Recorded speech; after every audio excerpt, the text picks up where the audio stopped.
Welcome back, Bills fans, fans of the game, fans of football. It's your boy, Jeremy Mountain here, hosting another episode of Bleumafia. Bills lovers everywhere united. I'm sporting this cap here, courtesy of Queen City, vintage on Hurdle Avenue. Also sporting the local Airlanes, Bulldogs, Reebok original Jeremy Mountain.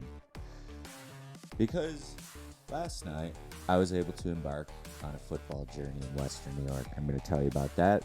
I'm going to tell you what I think about last week's Bills game, and I'm going to give you a couple thoughts on what they're going to need to do tomorrow on Sunday. And we'll do a quick top 5 quarterback matchups around the NFL. So stick around, all right? Thanks for listening. Last night, I was able to go to not one, but 2 Western New York football games, supporting my hometown Maryvale Flyers, who took on the Cassadaga Falconer Maple Grove Golden Cougars and won 13-7. Gritty victory by the Flyers. They were able to come together and keep the foot on the gas pedal down the stretch and finish off a tough team in Cassadaga Falconer Maple Grove. And it's interesting to see those teams have to come together and play, but I'm happy to see it. I'm happy to see football doing okay. It's a sort of a hot button issue between my brother and I on whether or not Western New York football is suffering or thriving. Each week there's quite a few blowouts, but when you see a couple of good games like I did last night, gives you faith that football is alive and well. Lancaster also coming out on top. I believe the final was 24-20 over Canisius, a major battle. Shout out to our friend of the podcast, Sean Brusso, over there, doing a great job for the Legends. And shout out Max Stolt, I believe his name was, quarterback for Lancaster, making a huge play down the stretch to give the Legends the victory. Couple of huge plays on the last drive. And also Dalton Harper, another impressive performance, and Justice Hill, absolute beast at Maryvale. And Will Schiller, one of my favorite up-and-coming athletes here on Bleumafia. So that was beautiful. I was able to see the first half over at Maryvale at my home stadium. And then I took a quick cruise right down Genesee to Foyle King and witness the Legends beat the Crusaders with my big bro Rye. So that was really, really cool, and was just one of those nights where it was amazing to see all that good old-fashioned football. The Legends, there had to be 3,000 people there. It was very much similar to like a Hoover High in the old MTV two-a-days. I got some football here to my left. I got a little bit of Jackson Dart from Kentucky taking on Will Levis from Kentucky. Jackson Dart, now at Ole Miss, former USC quarterback. It's a beautiful weekend here in Buffalo, despite the loss last Sunday. Hate to see Tua Tuggy take the second hit this week. We're not going to dive down that. If you want to talk about it, we can talk about it, but obviously unfortunate to see that. Hopefully his career is not over. But obviously Dolphins, as much as they had a few days to really ride on that Bills victory, their reality is set in. And this is the reality that I don't like to paint a dark picture for Bills fans, but it's a reality that Bills fans should be not open to, but open to the possibility of potential injury to a star player like Tua. So quickly grading the mind mechanics and moxie of Josh Allen last week. His mind, got to hand it to him. He did have 450 yards. He carried the team, 90 plays. He's one of the few guys, maybe 4 or 5, that played 100% of the offensive snaps. I thought that his mind was in the right place about 95% of the time. He didn't really try to do too much. They did get in his head, though, a little bit, obviously, with the ball grabbing at the bottom of the pile. Now, other teams will probably know that that's what you got to do to get Josh Allen pissed off, but maybe the henchmen will be ready to defend him in that next opportunity. Mind, I'll give him a B-. Mechanics, we got to give him a C-, just because of the failed mechanics on the last play. Not the last play, because his mechanics on the very last play were actually pretty impressive, probably more in the Moxie territory. But his mechanics were okay all day, wasn't terrible or anything like that, but just because of that last throw, we got to go C- there. It's the biggest throw of the game. We win. Moxie, we're going to go B- for Moxie because he still carried the team. He wasn't awful. He still fought like a warrior like he always does. But ultimately we didn't come out with the win. So we'll give him a B- there. Dorsey booth watch. What a treat. Obviously, it's been a few days. You've all heard, seen people talk about the Dorsey outburst, but here at Bleumafia, we're totally okay with it. Hopefully, the run game starts to turn it around. That's something that has never really been a strong suit for this Bills team. People ask, why can't we run the ball? I talked about it last week. It's more of a choice. And I don't know if the Bills really want to run the ball. But they're going to want to run the ball when it gets cold out. So we'll keep our eyes on that. Dorsey booth watch, creativity, 90 plays, 500 yards, 450 belonging to Josh Allen. Thought he was pretty creative, but not creative enough. And I thought that there was a lot of downfield route running, and ultimately guys were just running people off just to end up checking the ball down. Wasted a lot of energy in that first half. Creativity for Dorsey, will give him a B-. Effectiveness, gonna give him a C+ because the offense did have 500 yards, ran 90 plays, only put up 3 scores. So we'll give him a C+ there. Not the best week, but we're pretty honest here at Bleumafia if you can't tell already. So keep coming back. We'll grade them every week. Obviously, Allen and Dorsey. Not the best week. But moving forward, looking ahead at the Baltimore Ravens, obviously always a tough team. Former Bills offensive coordinator Greg Roman and his hard-nosed, almost like a double-wing style team. Hardly any wide receivers. Rashad Bateman, good, speedy guy, comes in as the quote-unquote number 1 receiver, but obviously Mark Andrews is their Superman, all-encompassing hero tight end. Quick shout-out Grant Calcaterra at he's now with the Philadelphia Eagles, got his first action a couple of weeks ago. I meant to mention that.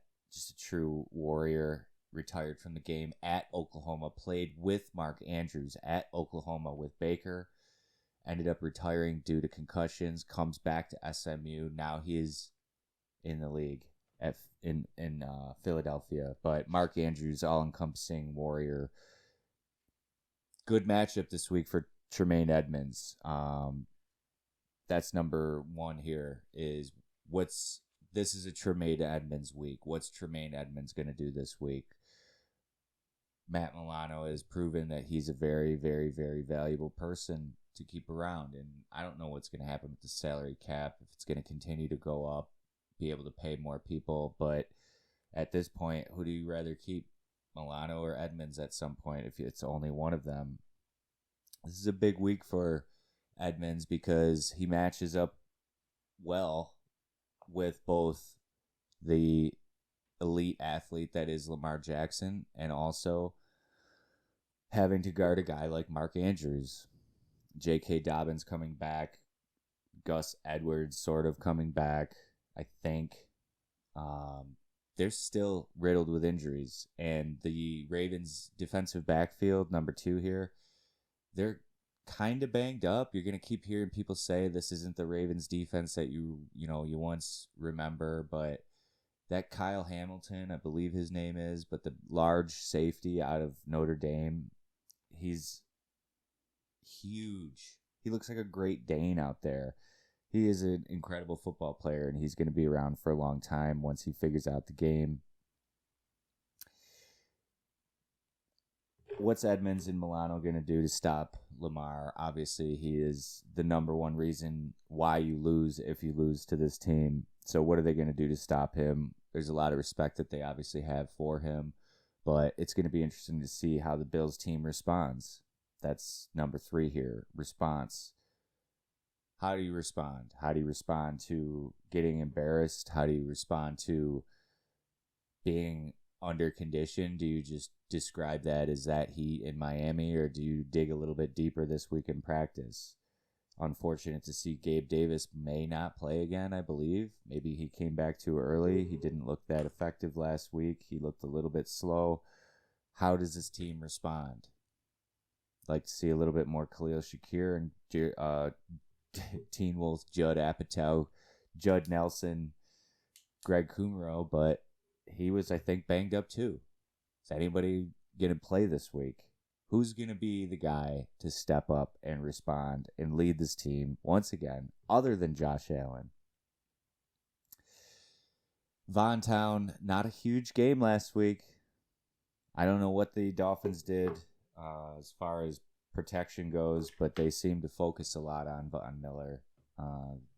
Obviously, the Bills were still able to get to Tua and rattle his cage as was predicted in the pregame dump. I had said he's going to be limping by the third quarter. I didn't know that he was going to be having gross motor function issues and be possibly out of the league soon.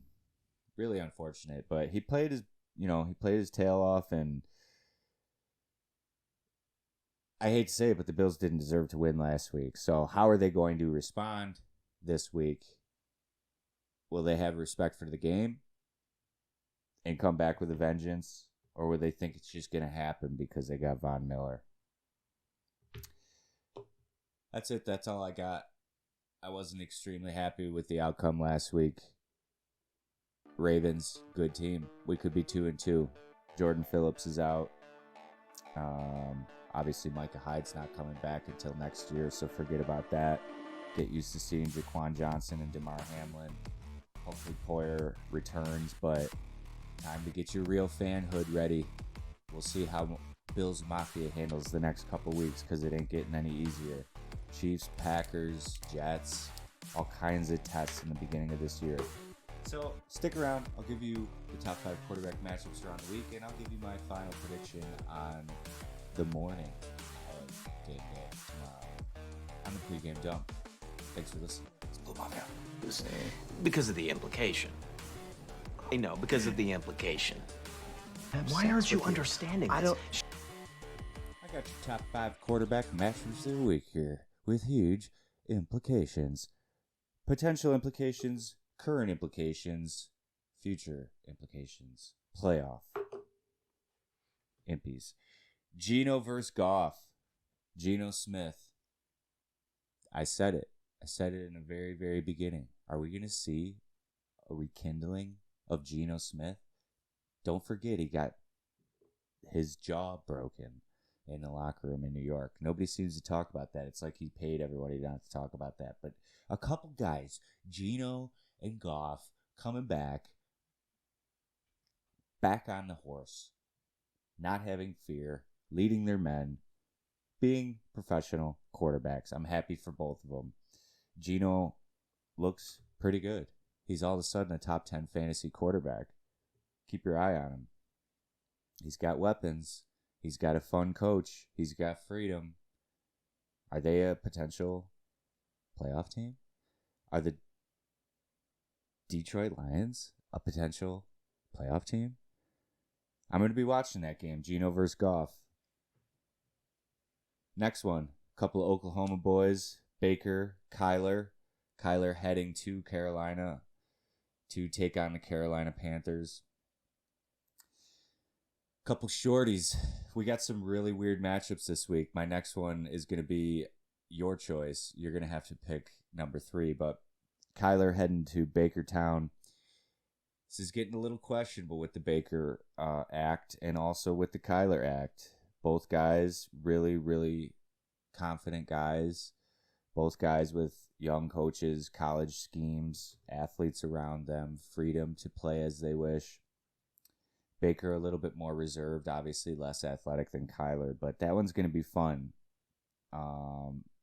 Baker, can't judge him on this yet, but the stats do look very similar. The main minute, Jeff Main, friend of the pod, was sort of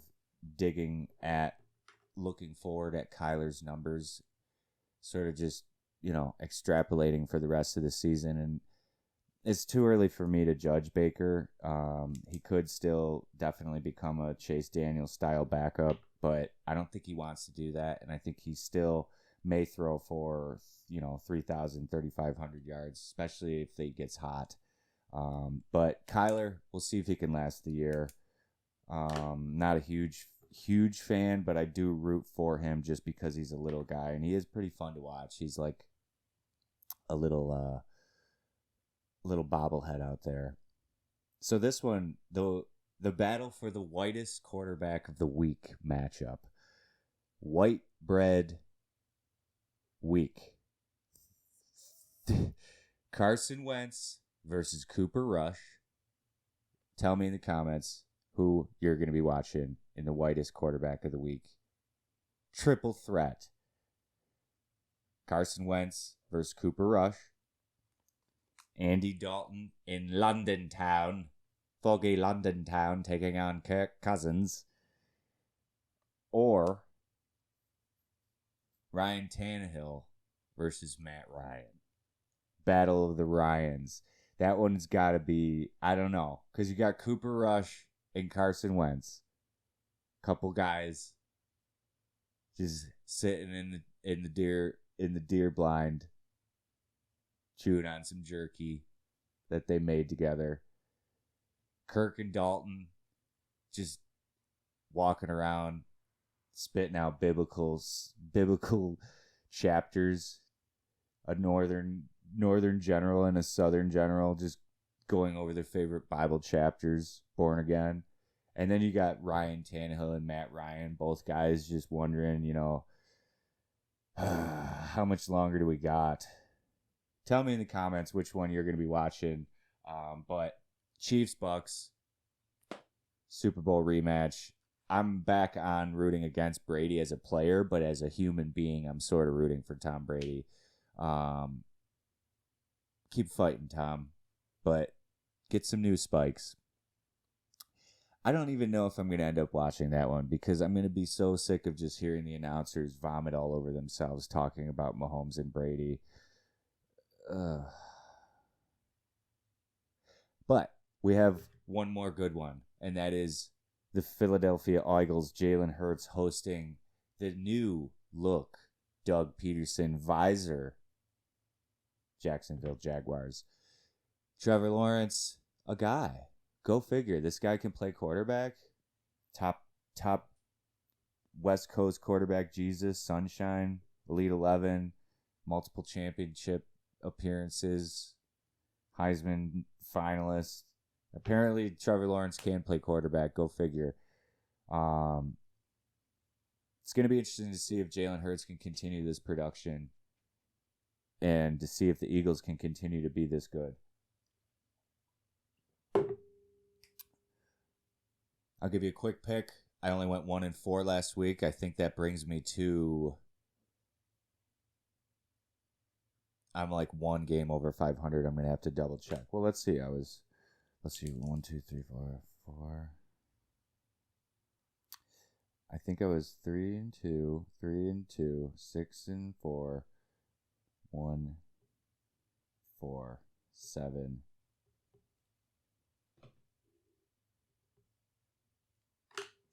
Seven and 8 right now. We're one game under 500, so let's pick these. Geno at Goff. I'm going, because it's in Detroit, I'm going Lions. Mark it down. Keep track at home. We'll give you a jersey if you beat me for the whole season. I'll keep track. Starting now. Bleumafia fans out there, all 7 of you. Baker, home against, it's tough. Home against Kyler. For some reason, I can see Carolina coming out on top at home. We'll pick the 9:31 just because Dalton versus Kirk in England. We'll go Kirk, easy money. Can Dalton rekindle his flame? Probably not. Maybe they'll use Kamara this week, my number 1 pick.